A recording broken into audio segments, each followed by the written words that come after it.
Leviticus 15 concludes the section on ritual purity, chapters 11-15, focusing on bodily discharges from both men and women. The passage addresses how natural bodily functions, especially those related to reproduction, temporarily render a person ceremonially unclean. The laws in this chapter are not moral judgments but reminders of the distinction between the holy and the ordinary, between life as God's gift and the human experience of mortality and decay. The chapter opens with specific instructions for a man who has an abnormal bodily discharge, Leviticus 15:1-12. Anything he touches or lies upon becomes unclean, and anyone who touches these objects must wash their clothes and bathe, remaining impure until evening. This rule emphasizes that impurity spreads through contact, reflecting both the contagious nature of impurity and the need for constant vigilance in preserving ritual cleanliness. The man is unclean as long as the discharge continues. When the discharge stops, a 7-day purification period follows. He must wash his clothes, bathe in fresh water, and bring 2 turtle doves or pigeons to the priest on the 8th day.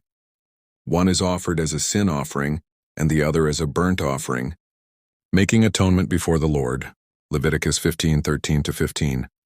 The symbolism shows that restoration to purity requires both divine forgiveness and renewed dedication to God. The law then mentions 2 other categories of impurity connected to male reproductive activity: normal seminal emission, Leviticus 15:16-18, and sexual intercourse. After either, both participants must wash and remain unclean until evening. This reflects that contact with the symbols of life production, blood and seed, requires acknowledgement of humanity, mortality, and distance from divine holiness. The focus then shifts to women.